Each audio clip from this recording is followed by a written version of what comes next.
I currently have 16 fragrances perfumed by Montale, who is the owner of both Montale and Mancera. I like all of these fragrances, but I'm going to rate them from my least favorite to my most favorite. I will also put the notes for each fragrance that I describe. In my number 16 spot, I have Roses Greedy from the house of Mancera. Roses Greedy is a floral, fruity gourmand perfumed by Montale in 2012. It's a very candied rose, and the only reason I'm putting it in last place is because it's much too feminine for me, but I think it's a really well perfumed fragrance. In the 15th spot, we have Black Intensive Oud. This is an oriental woody fragrance perfumed by Montale and released in 2008. I really like the style of fragrance, but the reason why it's rated so low is because it's really sharp. There is a weird Sichuan pepper note, which is really spicy to the nose, and although it's very unique, it's just a little bit harsh and off-putting, so for this reason, it's my number 15. In the number 14 spot, I'm putting Oud Lemon Mint. Oud Lemon Mint has a weird contrast between lemon cleaning fluid and then this really woody oud and almond note, and I just don't like the way it's put together. It is very unique and lasts a long time though. In the 13th spot, I'm putting Tonka Cola. It's a really weird one. Tonka Cola is a weird concoction of cinnamon, candied lemon, and Coca-Cola gummies. It smells really good in the air, but on skin, it's just a little bit too weird for me. It is really unique though, and a lot of people like it, so if you're looking for a signature scent, this may be it. At the number 12 spot is Windwood, which is the most designer smelling fragrance on this list. Windwood is a masculine leather with an almost briny cucumber note to it. I don't know what's making it smell very designery, but it does have this very mass appealing salty note that does make it really good. It's a little bit basic to me, but if you want something that works well, then check out Windwood. At the number 11 spot is Black Noir, which is a very confusing fragrance to me. It has a very band-aid-like black leather note, which is a little bit off-putting to my nose, but it's balanced with a nice vanilla and some florals, which makes it really interesting. I think it's a good smelling fragrance, I just don't reach for it very often, which is why I'm putting it so low on this list. But if you're a fan of black leather, then definitely check it out. We are officially in the top 10, and all of these are extremely good now.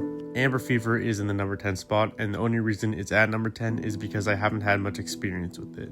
If you like the smell of whiskey, and if you like the smell of cotton candy, then Amber Fever is definitely one to check out. It's very good. I just need some more time with it. The number 9 spot is my first Mancera, and this is Hindu Kush. Hindu Kush is a very herbal, smoky, and spicy fragrance. It's a little bit of a more wearable version of Black Afghano by Nasamato if you're aware of that fragrance.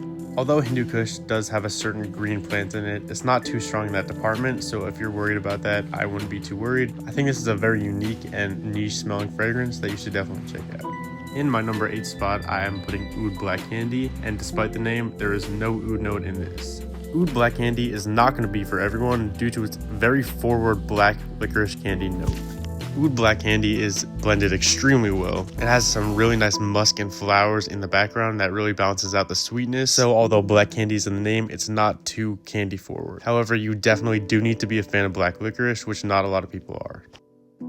Next up, we have Precious Oud, and this one is a funky one. Although the oud in here isn't animalistic, it is very cheese-like. The opening definitely has a little bit of an off-putting oud note that you have to grow to like, but if you like oud notes like that, then you will love Precious Oud. Montale also decided to add a very nice chocolatey tiramisu note that pairs very, very well with the stinky oud. Just missing the number 5 spot is Amore Cafe, and this one is phenomenal.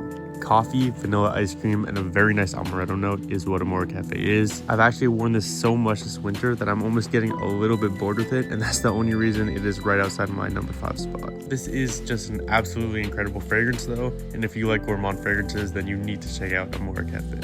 Our number 5 spot is our first fragrance from Montale. This is Dark Vanilla, and this is a powerhouse. Dark Vanilla is a smooth, rich, and powerful vanilla extract type of vanilla that has a lot of spices and a slight animalistic undertone. Number 4 is Oud Cuir d'Arabie by Montale, and this is definitely the most animalic fragrance on this list. The opening note smells very similar to natural oud, which if you don't know, smells a little bit like a barnyard and a little bit animalic. And I do like the opening, but the dry down of the fragrance is a gorgeous smoky leather fragrance and is phenomenal.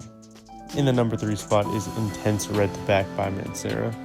Intense Red Tobacco is a loud, sweet smoky blast of spicy tobacco, cherry-like fruits, dark woods, and warm amber, and this thing lasts 20 hours on my skin.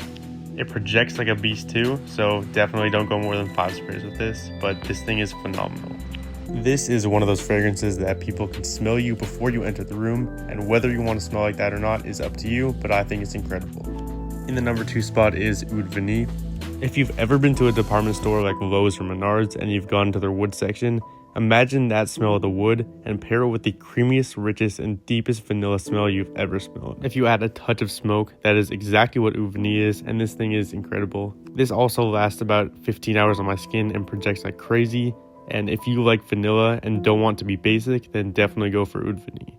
And in the number one spot is from the house of Montale. This is Red Oud. Imagine the smell of a funnel cake frying and pair it with the sweetest, deepest, most jam-like smelling rose. And then combine that with the sweet Western style oud, and you have Montale's Red Oud. 16 hours longevity, large projection, insanely unique, and one of my favorite fragrances of all time. You have to check this one out if you haven't already smelled it. That was my ranked list of my Mancera and Montale fragrances in my collection. I have 2 more Manceras on the way, so I'll let you know how they smell when they get here. Let me know what you agree with and let me know what you disagree with. I'm really curious about what everyone thinks because everyone has very different opinions when it comes to the house of Mancera and Montale.